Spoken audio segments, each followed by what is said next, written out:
aproximavam-se de Jesus todos os publicanos e pecadores para ouvir. E murmuravam os fariseus e os escribas, dizendo: este recebe pecadores e come com eles. Então lhes propôs Jesus essa parábola: qual dentre vós é o homem que, possuindo 100 ovelhas, e perdendo uma delas, não deixa no deserto as 99 e vai em busca da que se perdeu até encontrá-la? Achando-a, põe-na sobre os ombros, cheio de júbilo, e indo para casa reúne os amigos e vizinhos, dizendo-lhes: alegrai-vos comigo, porque já achei a minha ovelha perdida. Aleluia. Digo-vos que sim haverá maior júbilo no céu por um pecador que se arrepende do que por 99 justos que não necessitam de arrependimento. Ou por aquela mulher que, tendo 10 dracmas, se perder uma, não acende a candeia, vai à casa e procura diligentemente até encontrá-la, e tendo-a achado, reúne as amigas e vizinhas, dizendo: alegrai-vos comigo, porque achei a dracma que eu tinha perdido. E eu vos afirmo que de igual modo há júbilo diante dos anjos de Deus por um pecador que se arrepende. Continuou: certo homem tinha 2 filhos. E o mais moço deles disse ao pai: pai, dá-me a parte dos bens que me cabe. E ele lhes repartiu os haveres. Passados muitos dias, o filho mais moço, ajuntando tudo que era seu, partiu para uma terra distante, e lá dissipou todos os seus bens, vivendo dissolutamente. Depois de haver consumido tudo, sobreveio àquele país uma grande fome, e ele começou a passar necessidade. Então ele foi e se agregou a um dos cidadãos daquela terra, e este mandou para os seus campos aguardar porcos.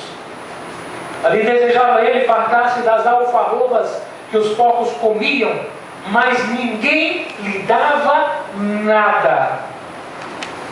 Então, caindo em si, disse: quantos trabalhadores de meu pai têm pão com fartura, e eu aqui morro de fome? Levantar-me-ei e irei ter com meu pai, e lhe direi: pai, pequei contra o céu e diante de ti, já não sou digno de ser chamado teu filho, trata-me como um dos teus trabalhadores. E levantando-se foi para seu pai. Vinha ele de longe, quando seu pai o avistou, e compadecido dele, correndo, abraçou e o beijou. E o filho lhe disse: pai, pequei contra o céu e diante de ti, já não sou digno de ser chamado teu filho. O pai, porém, disse aos seus servos: trazei depressa a melhor roupa, vestiu, ponde-lhe um anel no dedo e sandálias nos pés. Trazei também e matai o ovinho cevado, comamos e regozijemo-nos, porque esse filho estava morto e reviveu, estava perdido e foi achado, e começaram a regozijar-se.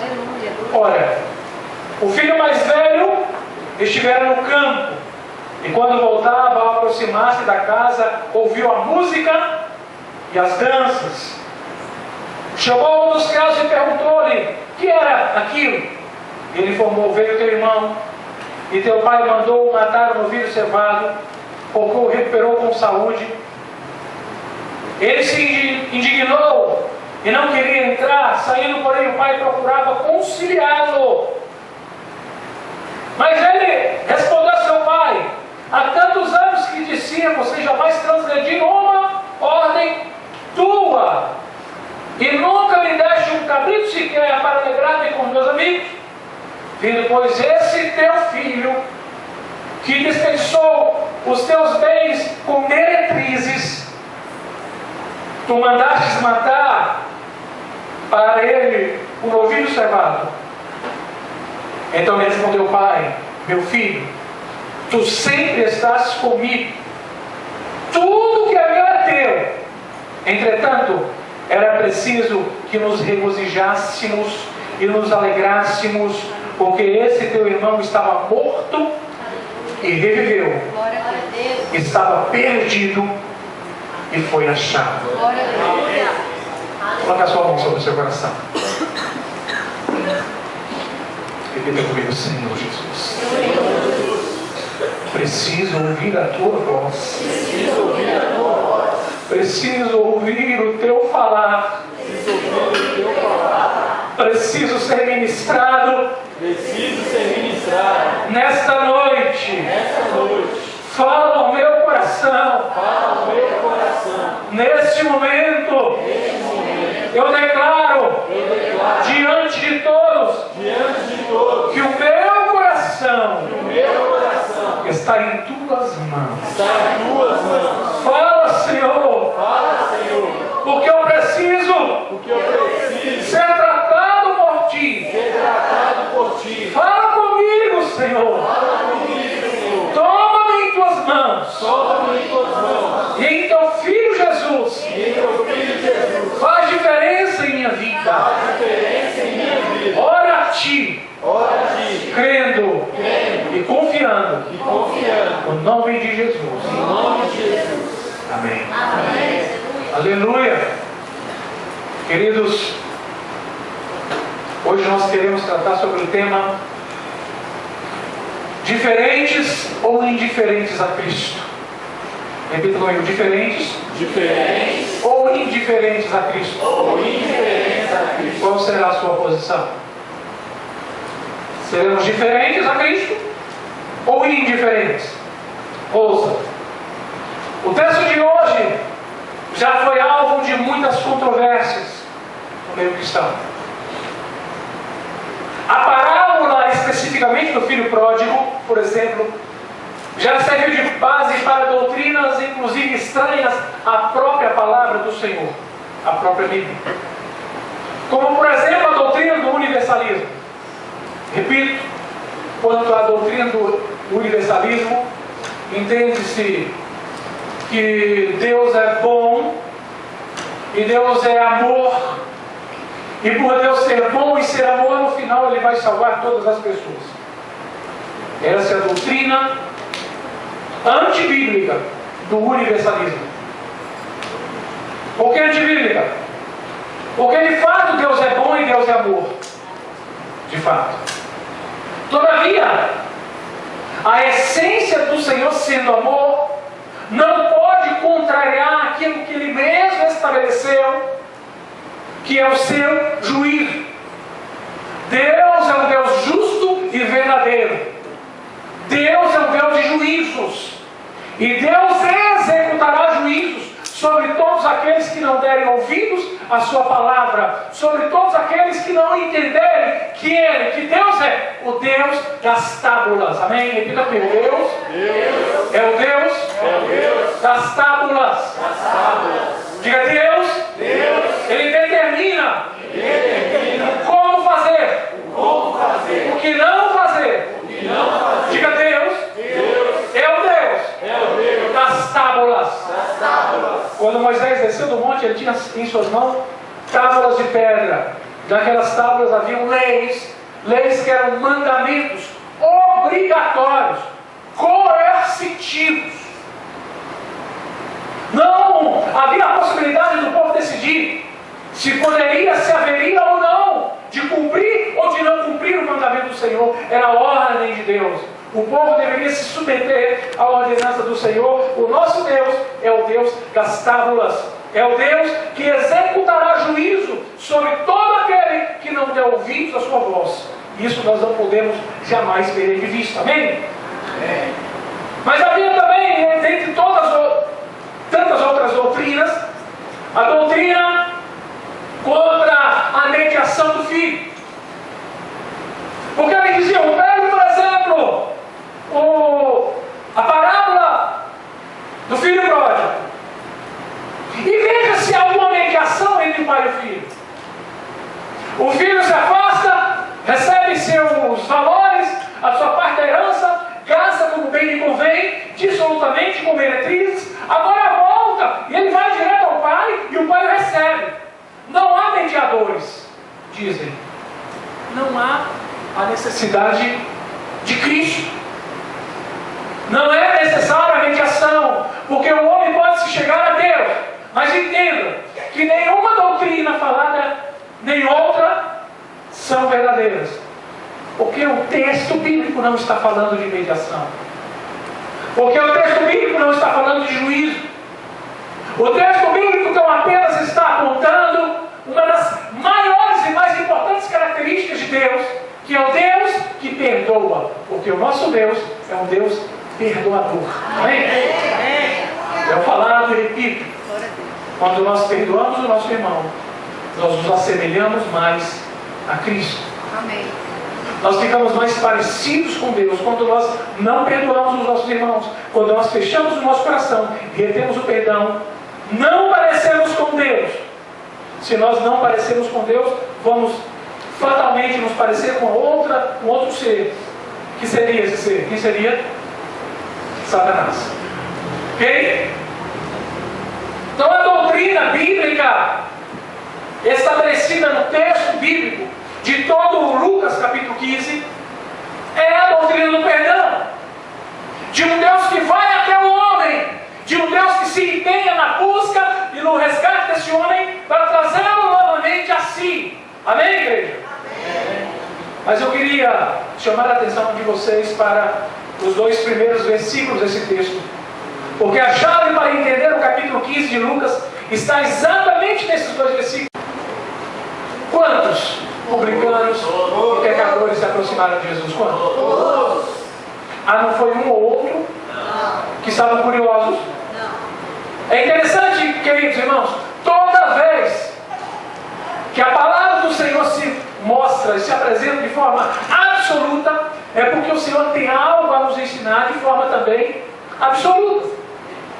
A Bíblia diz que todos os publicanos e fariseus, que obviamente moravam, estavam naquelas imediações, estavam ali para ouvir o Senhor falar. E há um porquê, nós vamos aprender nessa noite o porquê desse momento. Continuando a leitura, diz assim: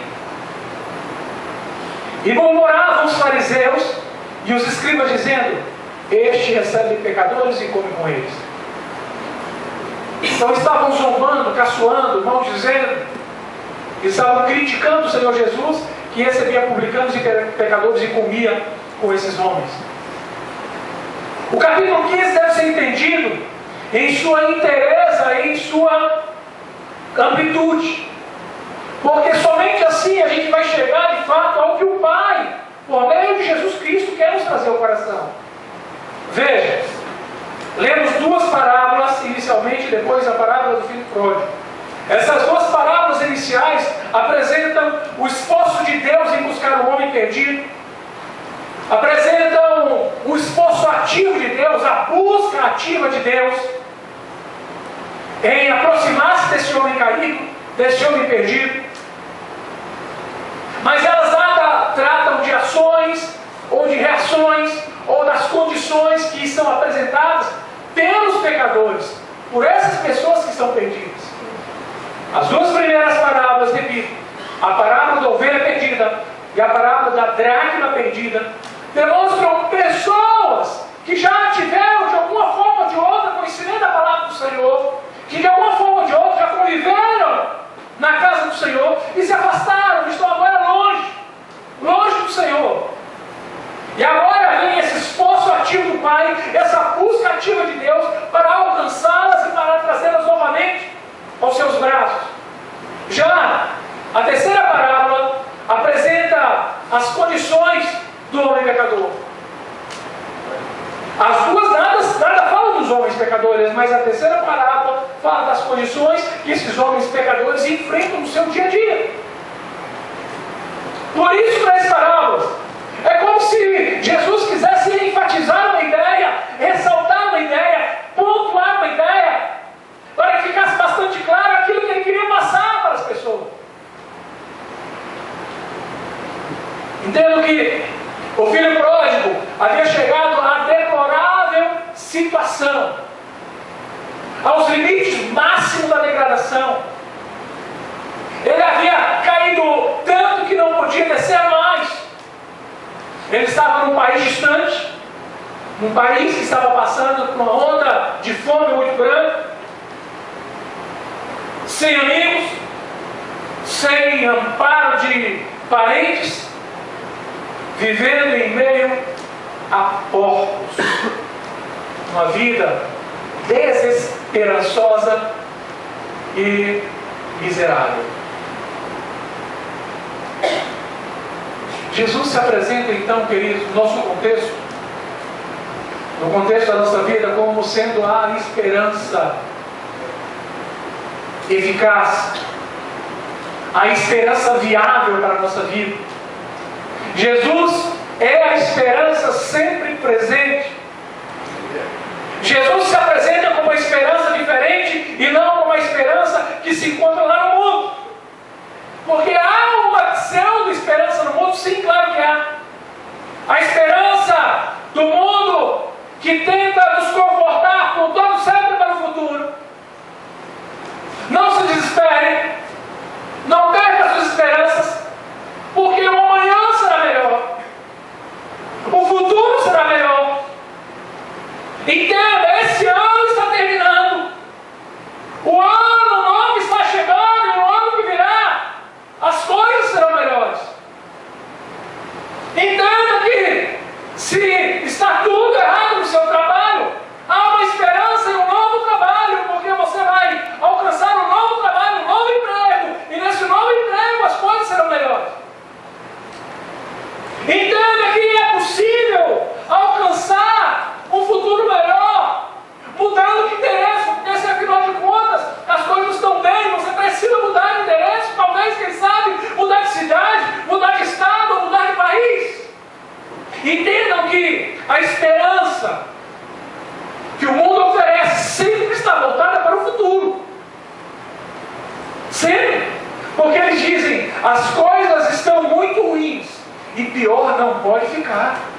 Então tenha esperança que as coisas vão melhorar. Então a esperança do mundo sempre aponta para o futuro, sempre aponta para aquilo que virá. Mas pensa bem, o que vai acontecer de fato no ano novo que virá? O que vai acontecer de fato se tivermos um novo emprego ou morarmos em uma nova casa? Aqueles que dizem, inclusive, olha, a sua família é causadora de todos esses males, então deixe a sua família, constitua uma nova família, tenha uma nova esposa, um novo marido, que tudo vai melhorar. Essa é a esperança do mundo. Aí Jesus se apresenta como sendo a nova e potencial esperança, não uma esperança para o futuro, mas uma esperança para agora. Amém. Para o já. Aleluia. Uma esperança que vai mudar a nossa vida agora. Amém. A novidade não vem com o ano que vem. A novidade não vem com endereço novo, com emprego novo. A novidade tem que vir com a vida em novidade. Aleluia. E é isso que Jesus apresenta, é isso que Ele demonstra por meio da sua palavra, queridos. Deixe-me falar sobre a postura dos fariseus e dos escribas. Os fariseus e escribas também esperavam algo para o futuro. Mas nos seus debates, nas suas alocuções, na sua forma de pregar sobre uma sociedade ideal, fascinante, utópica, no mundo de discussões teológicas, em torno de uma realidade cultica, de uma realidade contemplativa, onde tudo giraria em torno do judaísmo. E o judaísmo, diga-se de passagem, à vista dos fariseus, que era diferente das outras formas de interpretação, uma vida onde você deveria guardar como apenas a lei de Moisés, e não a lei de Moisés como ela era, mas uma lei de Moisés rabinizada, ou seja, com a interpretação que os rabinos davam, onde todos estariam reunidos nesse arcabouço interpretativo, e em tal sociedade onde não havia espaço para os pobres, principalmente se fossem publicanos, e pecadores. Há uma esperança para nós, diziam eles. Mas de acordo com a nossa própria forma de pensar, uma esperança, se vocês aderirem ao nosso pensamento, à nossa escola filosófica, à nossa forma de interpretação da lei mosaica, há uma esperança para nós. Se vocês tiverem os requisitos básicos para entrarem nessa seara, para entrarem nesse campo, e tiverem as qualificações mentais, a capacidade de raciocínio, que possam ouvir os nossos discursos e depois de ouvir os nossos discursos, possam debater conosco. Era isso que pensava. Aí então, queridos, não havia espaço para os pobres, principalmente, como foi dito, se fossem publicanos e pecadores. E quem eram os publicanos? Publicanos eram judeus que viviam a serviço do Estado romano. Eram judeus que coletavam impostos para Roma e por causa disso eram odiados pelos demais do povo judeu. Era como se o nosso país estivesse sido dominado, por exemplo, pelos americanos, e todo o povo brasileiro odiasse ferozmente e ferozmente o povo americano. E então o governo americano estabelecesse um trabalho de coletoria de impostos para o governo americano, e para isso ele não colocaria americano, mas colocaria brasileiro. Aí de repente aparecem os brasileiros como candidatos voluntários para ser coletor de impostos para uma outra nação, uma nação que estaria nos oprimindo e nos escravizando. Era isso que estava acontecendo. Publicanos, quando você lê na palavra de Deus, entenda, eram judeus que colhiam impostos para Roma. E era-lhes dado um direito absurdo de coletar impostos a mais do que era o devido. Portanto, se o coletor de impostos dissesse para um judeu que ele deveria pagar X, sabendo o judeu que não era aquilo, que era metade do valor, mas ele era obrigado a pagar, porque senão ele receberia as sanções que o Estado romano impunha. Eu não sei se eu estou sendo bem claro. Sim? Então, os publicanos eram odiados pelos judeus. Os publicanos eram odiados pelos fariseus, que pregavam essa sociedade utópica, religiosa, fragmentária, porque só servia-lhes o pensamento próprio, a interpretação dos próprios rabinos. Não dava espaço para outras pessoas. E o que falar dos pecadores? Aos pecadores vocês colocam aí toda a classe de pessoas. Os ébrios, com certeza, os viciados em bebida alcoólica, os mendigos, os adúlteros, as prostitutas, eram pessoas assim. E naquele momento se apresentavam a Jesus para ouvi-lo, porque as palavras de Jesus eram palavras de boas novas. As palavras de Jesus eram palavras que eram diferentes das palavras pregadas pelos fariseus. Eram palavras que traziam esperança, não voltavam para o futuro, para uma cidade utópica na qual eles não teriam lugar. Mas as palavras de Jesus eram palavras de esperança para aqui e agora, de uma sociedade diferente, onde haveria espaço para todos aqueles que se achegassem para o Senhor. Era isso que estava acontecendo. Os fariseus olham para a postura de Jesus, e os escribas, que eram doutores da lei, e não suportam a forma de agir do Senhor. Não suportam que Jesus recebesse para si pecadores e publicanos. E diziam: este aí come com eles, com pecadores e publicanos. Não suportavam Jesus, não suportavam a posição de Jesus. Aí como é que Jesus resolve esse problema? Jesus propõe as 3 parábolas que já temos falado. 3 parábolas. Nas 2 primeiras ele demonstra o esforço do Pai em alcançar o pecador perdido, para que na terceira parábola nela, ele apresente a esperança nele mesmo, ou seja, em Cristo. Em si mesmo a esperança. Uma esperança viva e presente, não mais no futuro incerto, não mais na próxima página. Porque eu vou falar isso, Senhor, passando com essa página da minha vida, porque quem sabe a próxima página vai ser melhor. Mas não adianta passar a página, queridos. O que adianta é mudar de capítulo. Amém? Amém. Diga assim, não adianta mudar de página, se não encerrar o capítulo. Não é verdade? É, mãe? A gente precisa mudar de capítulo. O Senhor vai fazer com que essa igreja mude de capítulo. Amém? Amém? Amém. O Senhor vai fazer com que na tua vida haja mudança de capítulo. Porque a narrativa, queridos, em sua tendência natural, é seguir o assunto que está tratando. Às vezes nós plantamos na nossa vida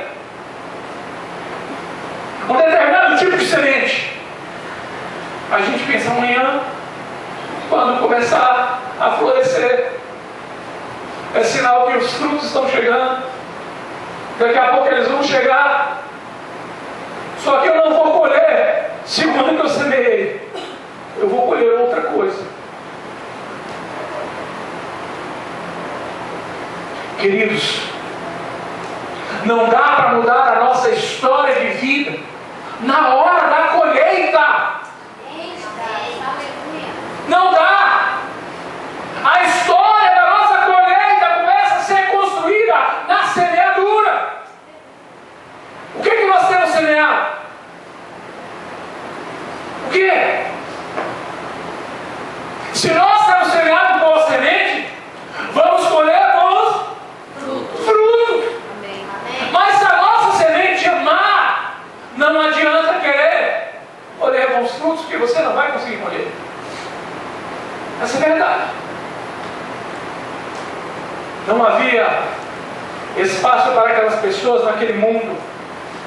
Não havia espaço para aquelas pessoas no mundo dos fariseus, nem dos escribas. Mas havia espaço para aquelas pessoas no mundo de Jesus. Havia espaço para aquelas pessoas no reino de Deus. Eu quero falar com isso, filhos. Percebei. A história de vida da maioria dos homens é uma história de vida triste e infeliz. Vive-se hoje chorando porque está se colhendo frutos nefastos das sementes nefastas que foram plantadas no passado. E dorme-se hoje esperando se amanhecer amanhã num dia melhor. Essa história triste que vive a humanidade, essa é a verdade. E a única possibilidade de esperança é no futuro incerto. Alguém pode dizer aqui o que o futuro lhe dará? Quem pode dizer? O que o futuro te trará? Alguém pode dizer? Pastor, eu posso dizer. Ninguém pode dizer. Esperamos que o futuro seja melhor. Apostamos muitas vezes todas as nossas fichas, por assim dizer, no acaso, no amanhã que virá, no futuro incerto. Isso é insanidade. Por isso a vida da maior parte dos seres humanos é assim, triste e infeliz. Mas ouça, queridos, o Evangelho não é apenas uma nova esperança. O Evangelho é a única esperança para a vida do homem. Aquelas pessoas que se achegavam ali para ouvir a voz do Senhor não tinham mais para onde correr. Porque, queridos, entendam, assim como a filosofia desse mundo ideal pintado pelos fariseus e pelos escribas, todas as demais sociedades possuíam também. Vamos, por exemplo, para a Grécia.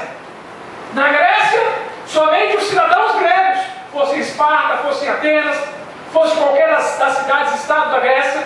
Aqueles que podiam sonhar com amanhã melhor eram os cidadãos gregos. Aqueles que viviam na periferia não tinham espaço nesse mundo utópico. Não havia espaço para eles no mundo platônico, no mundo ideal de Platão. Não havia espaço nem para os da periferia e muito menos ainda se fossem escravos, porque era escória. Agora isso acontecia não somente na cultura grega. Vamos para a cultura romana. O cidadão romano tinha voz. E mesmo assim não era qualquer tipo de cidadão, não. Uma elite era formada, um magnata era formado, os demais eram massa de mão de obra. Os pobres não tinham vez. Agora vamos olhar para a nossa sociedade, para o Brasil dos nossos dias, para as outras culturas. E eu pergunto para vocês, será que alguma coisa mudou? Essa sociedade utópica, onde se discute ideias, não cabe para nós. Só cabe aos ricos e aos desocupados. Não há espaço para mim, para você, nesse debate. Aí se apresenta Jesus Cristo e diz assim: olha, eu tenho uma outra forma de realidade que eu quero apresentar para vocês. E a gente pergunta: quais são, Jesus, os pressupostos, os requisitos para que possamos entrar nessa sociedade e fazer parte dela? Nada. Apenas o amor.